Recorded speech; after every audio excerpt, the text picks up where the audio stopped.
ವಾಸ್ತು ಟಿವಿಗೆ ಸ್ವಾಗತ. ನಾನು ಸರ್ದಾರ್.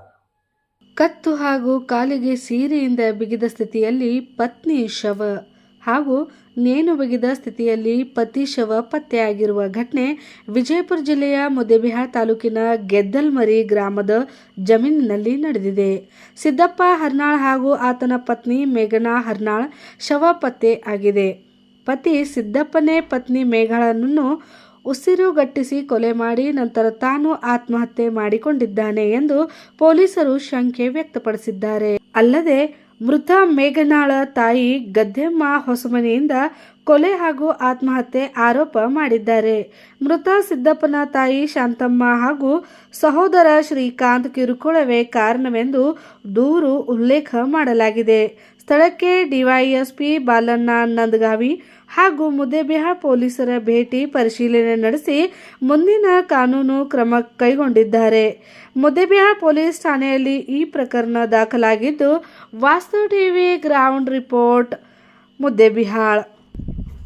ವಿಜಯಪುರ ಜಿಲ್ಲೆಯ ಮುದ್ದೇಬಿಹಾಳ್ ಪೊಲೀಸ್ ಠಾಣಾ ವ್ಯಾಪ್ತಿಯ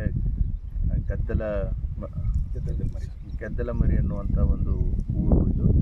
ಈ ಊರಿನಿಂದ ಸುಮಾರು ಒಂದು 2-3 ಕಿಲೋಮೀಟರ್ ದೂರದಲ್ಲಿರುವಂತಹ ಹೊಲದಲ್ಲಿ ನಿನ್ನೆ ಒಂದು ಕುತ್ತಿಗೆ ಹಿಚ್ಚಿಕ್ಕಿ ಸಾಯಿಸಿರುವಂಥ ಒಂದು ಮಹಿಳೆಯ ಬಾಡಿ ಮತ್ತು ಅದರಿಂದ ಒಂದು 20 ಮೀಟರ್ ದೂರದಲ್ಲಿರುವಂಥ ಒಂದು ಬೇವಿನ ಮರಕ್ಕೆ ಆಕೆಯ ಗಂಡ ನೇಣು ಹಾಕಿದಂಥ ಪರಿಸ್ಥಿತಿಯಲ್ಲಿ ಕಂಡು ಬಂದಿದೆ. ಆತನ ಹೆಸರು ಸಿದ್ದಪ್ಪ ಅಂತಂತ ಹೇಳಿ, ಸುಮಾರು 30 ವರ್ಷ ವಯಸ್ಸು, ಮತ್ತು ಆಕೆ ಹೆಂಡತಿ ಹೆಸರು ಮೇಘ ಮತ್ತು ಮಂಗಮ್ಮ ಅಂತಲೂ ಕರೀತಾರೆ. ಅವಳಿಗೂ ಕೂಡ ಸುಮಾರು 26-28 ವರ್ಷ ವಯಸ್ಸು.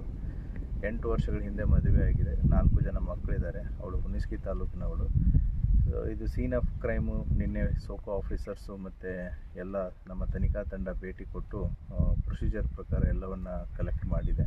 ಈಗಾಗಲೇ ಮೃತರ ದೇಹಗಳನ್ನು BLD ಹಾಸ್ಪಿಟ್ಲಿಗೆ ಶಿಫ್ಟ್ ಮಾಡಲಾಗಿದೆ. ಪೋಸ್ಟ್ಮಾರ್ಟಮ್ ರಿಪೋರ್ಟು ಕೂಡ ಪೋಸ್ಟ್ಮಾರ್ಟಮ್ ಮಾಡಿ ಬಾಡಿನ ಹ್ಯಾಂಡ್ ಓವರ್ ಮಾಡಲಾಗುವುದು. ಸೊ ಈ ಸಾವಿಗೆ ಕಾರಣ ಏನು ಅಂತಂತ ಹೇಳಿ ತನಿಖೆಯಲ್ಲಿ ನಮಗೆ ಗೊತ್ತಾಗುತ್ತೆ. ಗಂಡ ಊರ್ಲಾಕೊಂಡು ಸತ್ತಿರೋದು ಮೇಲ್ನೋಟಕ್ಕೆ ಕಂಡು ಬರ್ತಾ ಇದೆ. ಮತ್ತು ಹೆಂಡತಿನೂ ಕೂಡ ಅವಳು ಹಾಕಿರುವಂಥ ಸೀರೆ ಅಂತಲೇ ಅವಳ ಕುತ್ತಿಗೆಯನ್ನು ಬಿಗಿದು ಸಾಯಿಸಿರೋದು ಕಂಡು ಬರ್ತಾ ಇದೆ. ಮತ್ತು ಇವರಿಬ್ಬರು ಬಾಡಿನೂ ಕೂಡ ಅಷ್ಟೇ 20 ಮೀಟರ್ ದೂರದಲ್ಲಿದೆ.